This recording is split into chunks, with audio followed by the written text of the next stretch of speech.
Keerthana,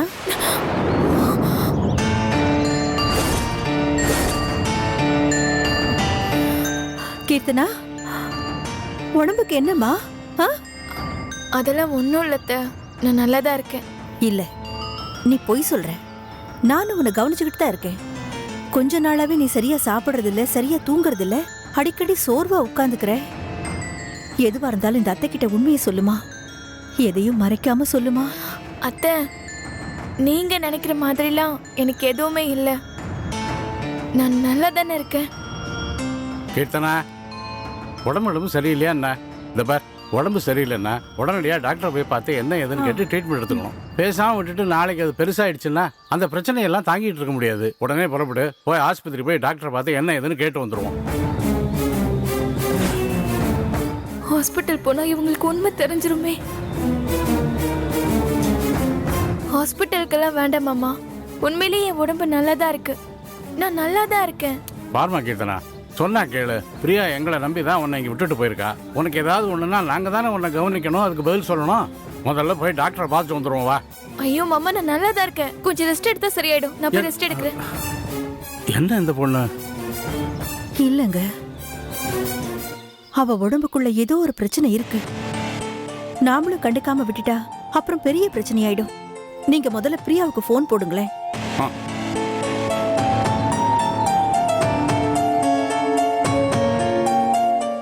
ring போகுது, பேசு.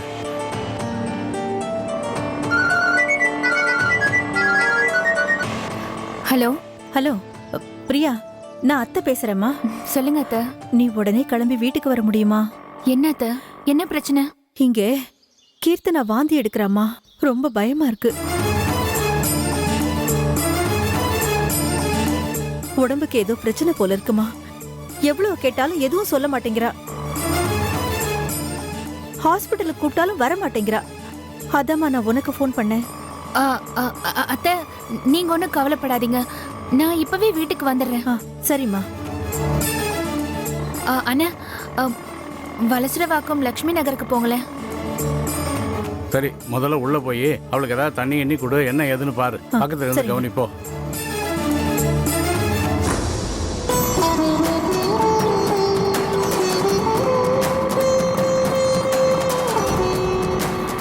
கீர்த்தனா, இத குடிமா. குடி, கொஞ்சோண்டு குடி. போதும் அத்தை.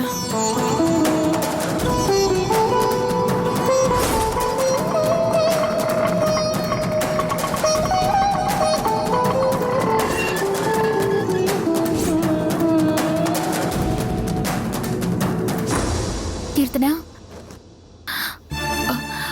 கீர்த்தனா, என்னாச்சு உடம்புக்கு? என்ன ப்ராப்ளம்? அக்கா, வெளியில போயிட்டு வந்தலக்கா, அது ஒத்துக்கல போல இருக்கு. அதான் தலை சுத்தல் வந்து வாந்தி எடுத்துட்டேன். பாருமா, கண்ணெல்லாம் உள்ள போயிருக்கு. எவ்வளவு டல்லா இருக்கா பாத்தியா? அத்தை, அதெல்லாம் ஒண்ணும் இல்ல அத்தை. நான் அவளை கூட்டிட்டு போய் டாக்டர் கிட்ட காட்டி என்ன ஏதுன்னு விசாரிக்கிறேன். அதுதான்மா, நானும் பல தடவை சொல்லிட்டேன். ஆஸ்பத்திரிக்கு போகலாம், டாக்டரை பார்க்கலான்னு. வரமாட்டேங்கிறா. நீ சொல்லி அவளை கூட்டிட்டு போ. இருமா, நானும் வரேன். வேண்டாம் அத்தை, நீங்க வீட்லயே இருங்க. வீட்ல இருந்த சுந்தர அண்ணனும் அண்ணியும் தனி கொடுத்துன்னு போயிட்டாங்க. நீங்க சமையல் வேலையெல்லாம் பாருங்க. நான் இவ்வளவு ஹாஸ்பிட்டலுக்கு கூட்டிட்டு போறேன். வா கீர்த்தனா. இல்லக்கா, கீர்த்தனா வான்னு சொல்றேன்ல, வா போலாம். போயிட்டு வா கீர்த்தனா, பார்த்து போயிட்டு வாங்க. போயிட்டு வரேன். சரிம்மா. போயிட்டு வரேன் மாமா. சரிம்மா.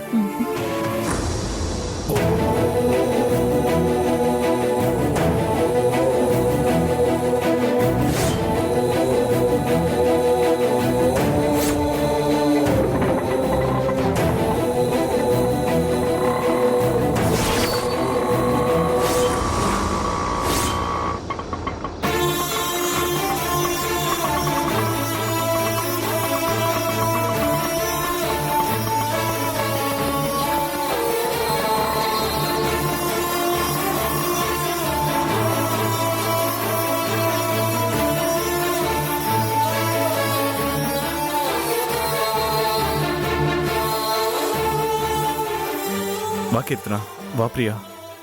கீர்த்தனாவை நம்ம வீட்டுக்கே கூட்டிட்டு வந்துட்டியா? ரொம்ப நல்லது பிரியா.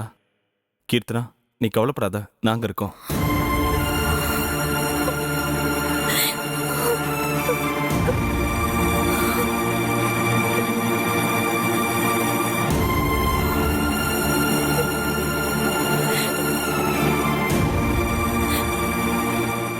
கீர்த்தனா, நீ எதுக்கும் கவலைப்படாதம்மா. அவன் யாருன்னு கண்டுபிடிக்க நாங்க எல்லா விதத்திலையும் ஏற்பாடு பண்ணிட்டு இருக்கோம்.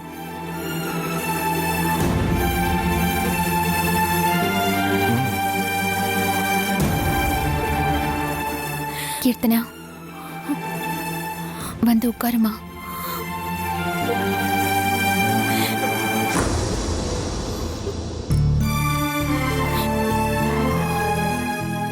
இங்க பாரு கீர்த்தனா, நடந்ததே நினைச்சிட்டு இருக்க கூடாதுன்னு நான் வெறும் வார்த்தைக்காக வேணா சொல்லலாம்.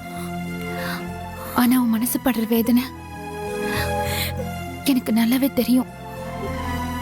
ஆனா நடந்து முடிஞ்ச சம்பவத்துக்கு ஒரு முடிவு வரணும். அது உன் கையில மட்டும்தான் இருக்கு. அந்த சம்பவத்துக்கு காரணம் யாருன்னு கண்டுபிடிக்கிறது உன்னால மட்டும்தான் முடியும்.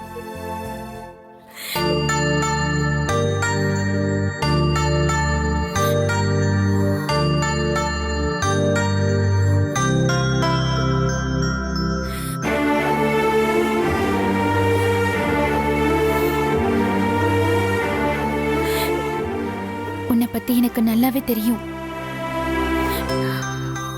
ஒரு அக்கா ஒரு தங்கச்சி கிட்ட கேட்க கூடாதுதான்.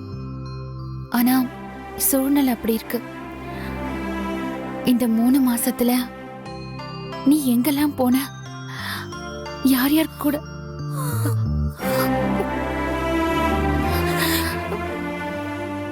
சொல்லு கீர்த்தனா, யார் யார் கூடலாம் பழகுன? கொஞ்சம் யோசிச்சு பாருமா.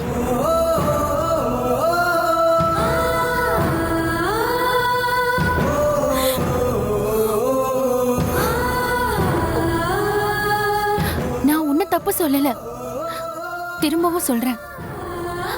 சூழ்நிலை தான் காரணம். உன்னோட ஃப்ரெண்ட்ஸ் எல்லாருமே நல்லவங்கன்னு சொல்ல முடியாதுமா. சந்தர்ப்பம் கிடைச்சா அத எப்படி வேணாலும் பயன்படுத்துறவங்க தான் மனுஷங்க. அந்த மனுஷங்களுக்கு மத்தியில தானே நாமளும் வாழ்ந்துட்டு இருக்கோம்.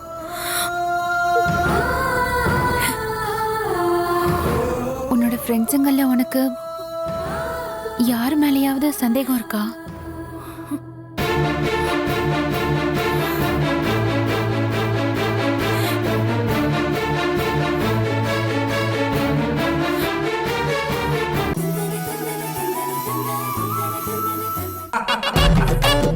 சீனு சார் படத்தில் எதுவுமே எல்லையை தாண்டதுனால அது டேரக்டரோட காமெடி சீன்ஸ், டயலாக்ஸ் ரொம்ப நல்லா இருக்கும்.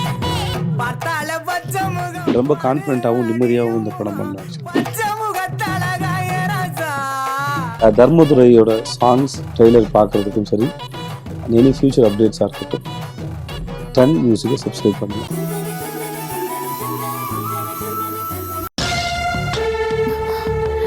கீர்த்தனா, நல்லா யோசிச்சு பாரு. இல்லக்கா, நீ நினைக்கிற மாதிரி எல்லாம் நீ யார் கூடயும் நெருங்கி பழகவே இல்லை. அது மட்டும் இல்லாம என்னோட ஃப்ரெண்ட்ஸ் எல்லாம் ரொம்ப நல்லவங்கக்கா. அவங்க யார் மேலேயும் எனக்கு எந்த டவுட்டும் இல்ல. இங்க பாரு கீர்த்தனா, இது உன் வாழ்க்கை சம்பந்தப்பட்ட பிரச்சனை. கொஞ்சம் நல்லா கான்சன்ட்ரேட் பண்ணி டீப்பா யோசிச்சு பாரு. ஏதாவது ஒரு க்ளூ கிடைக்கும்.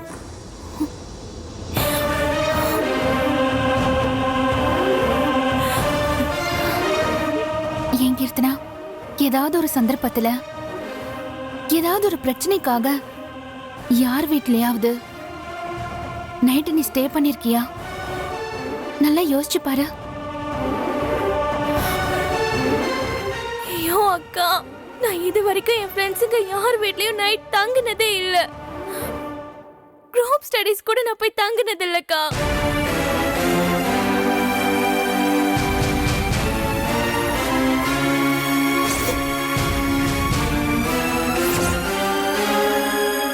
அக்கா, கீர்த்தனா சொல்லு, ஏதாவது ஞாபகத்துக்கு வந்துருச்சா? ஆமாக்கா, ஒரு 2-3 மாசத்துக்கு முன்னாடி என் ஃப்ரெண்ட்ஸோட கல்யாணத்துக்கு போயிருந்தேன். முத நாள் நைட் ரிசப்ஷன், மறுநாள் கல்யாணம். அப்பதான்க்கா நாங்க ஸ்டே பண்ண. அன்னைக்கு உன் கூட யார் யார் தங்குனாங்க யோசிச்சு பாரு. அவங்க யார் மேலேயாவது உனக்கு சந்தேகம் இருக்கா? யோசிச்சு பாரு. அந்த இடத்துல ஏதாவது தப்பு நடக்க வாய்ப்பு இருக்கா? இல்லவே இல்லக்கா. அன்னைக்கு நான் என் ஃப்ரெண்ட்ஸ் கூட மட்டும்தான் தங்கியிருந்தேன். எனக்கு அப்படி யார் மேலேயும் சந்தேகமே வரல. கீர்த்தனா, கல்யாணத்துக்கு போனேன்னு சொல்றியே, அது எந்த ஃப்ரெண்டு, எந்த ஊருன்னு ஏதாவது உனக்கு ஞாபகம் இருக்கா? அவ பேரு துளசி. மகாபலிபுரத்துல தான் கல்யாணம். அவ கல்யாணத்துக்கு தான் நான் போயிருந்தேன்.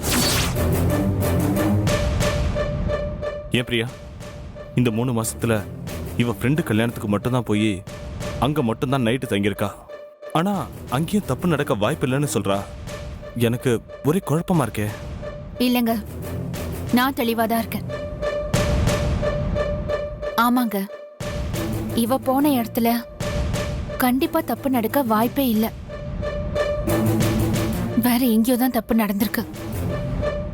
அதுலயும் இவளோட ஞாபகத்துல இல்லாத அளவுக்கு.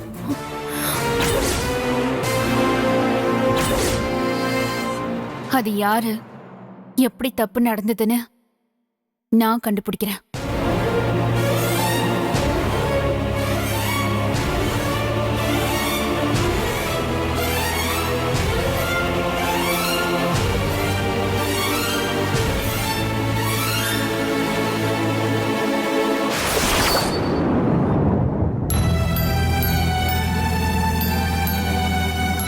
அக்கா, வா, உட்கார உட்கார. இங்க பாரு கீர்த்தனா, மாமா கிட்டயும் மகேஷ் கிட்டயும் இந்த விஷயத்த நான் சொல்லியிருக்கேன். எதுக்காக தெரியுமா? இந்த விஷயத்துல சம்பந்தப்பட்டவனை கண்டுபிடிக்கிறதுக்கு அவங்க 2 பேரோட சப்போர்ட்டும் எனக்கு தேவைப்படுது. நீ ஒரு விஷயத்த மனசுல வச்சுக்கணும். இந்த விஷயத்த பத்தி நிர்மலா அம்மா கிட்டேயோ அத்தை வீட்டுல இருக்கிறவங்க கிட்டேயோ, முக்கியமா ரம்யாவுக்கோ தெரியவே கூடாது. அவங்க எல்லாரும் ரம்யாவோட கல்யாணத்துல பிஸியா இருக்காங்க. இந்த நேரத்துல இந்த விஷயத்த கேள்விப்பட்டாங்கன்னா ரொம்ப அப்செட் ஆயிடுவாங்க. கல்யாணம் முடியட்டும், அதை எப்படி சொல்லணுமோ அப்படி நான் சொல்லிக்குவேன். சரியா?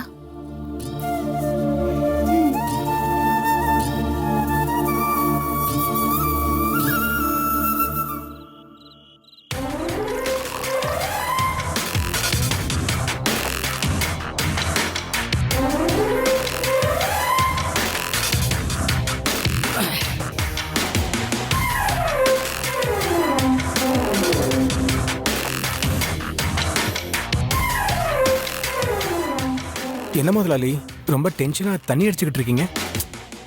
ஆமாடா, நீ வாங்கிட்டு வந்த மாலைய ஒருத்தனுக்கு போடணும்னு நினைச்சேன். ஆனா அவன் சாகாம போயிட்டானே. யார் முதலாளி அவன்? அவன் தாண்டா அந்த அருண், அந்த ரம்யாவை என்கிட்ட இருந்து தட்டி பறிச்சானே. அவன் தாண்டா சாகாம போயிட்டான். முதலாளி, நீங்க மட்டும் ஊன்னு ஒரு வார்த்தை சொல்லுங்க, அவனை போட்டு தள்ளிட்டு நான் ஜெயிலுக்கு போறேன். ஏய், நீ ஏன்டா ஜெயிலுக்கு போனோம்? இதுக்கு எல்லாத்துக்குமே காரணம் பிரியான்ற ஒருத்தி தான். அவளே கல்யாணத்தை நிறுத்துற மாதிரி சரியான செக் வச்சிருக்கா. யார் முதலாளி? அன்னைக்கு வீட்டுக்கு வந்து சத்தம் போட்டு உங்களை திட்டிட்டு போனாலே அவளா? ஆமாண்டா, அவளே தான். பாக்குறதுக்கு ரொம்ப திமிரா இருந்த முதலாளி. உங்களை அவ பேசின பேச்சுக்கு நானே அவளை 4 அறை விட்டுருப்பேன். நீங்க திட்டுவீங்கன்னு தான் நான் பயந்து போய் அப்படி நின்னேன்.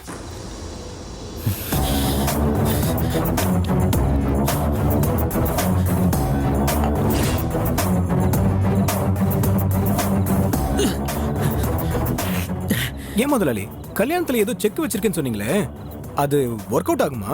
டேய், நான் ஒன்னும் சாதாரண செக் வைக்கல.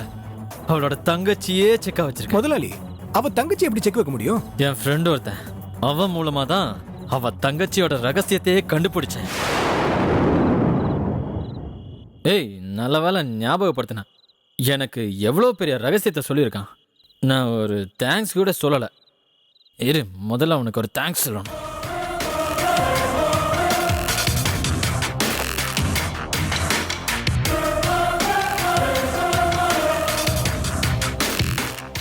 ஹலோ டாக்டர், எப்படி இருக்கீங்க? டேய், என்னடா இந்த நேரத்தில் போனு? ஓவரா போட்டிருக்க போல இருக்கு.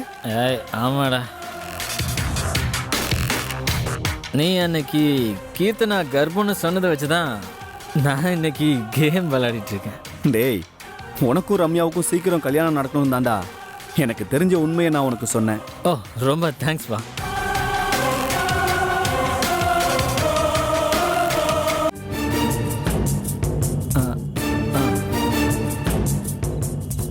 டாக்டர் மூலமா அந்த உண்மையை எப்படி முதலாளி கண்டுபிடிச்சிங்க? ஏய் மகேஷ், நான் ஒரு நாள் டாக்டரை பார்க்க போயிருந்தேன். அப்பதான் அவர் டேய் உமேஷ், டேய் டிரைவர்கிட்ட என்னடா பேசிக்கிட்டு இருக்க? இல்லப்பா அது வந்து டேய் நீ நிறுத்து, நீ வெளியில போ.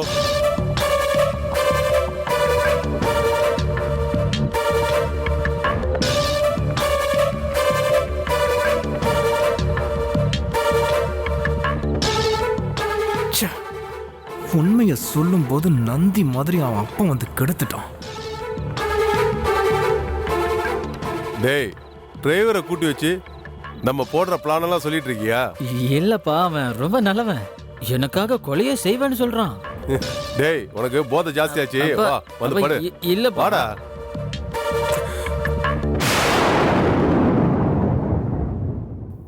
நீ எதுக்கும் கவலைப்படாத பிரியா. கீர்த்தனை விஷயத்துல கண்டிப்பா ஒரு நல்ல முடிவு கிடைக்கும்.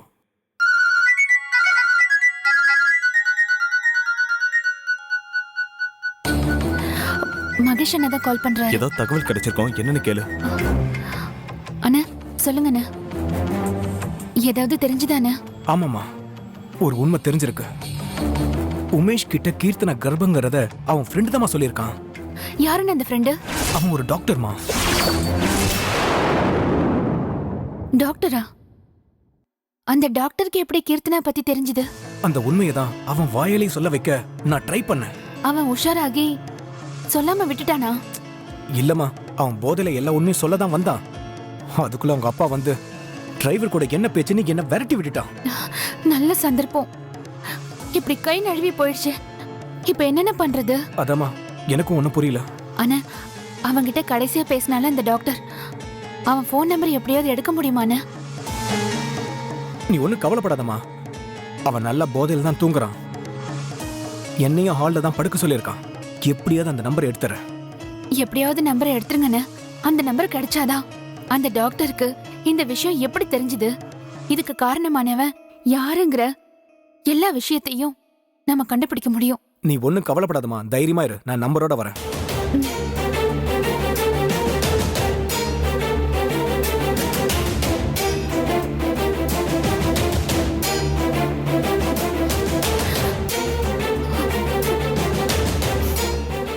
கண்டிப்பா நம்பர் கிடைச்சிரும் பிரியா. நீ பேசாம படுத்து தூங்கு. இல்லங்க, எனக்கு தூக்கம் வரல. நீங்க படுங்க.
You start the music.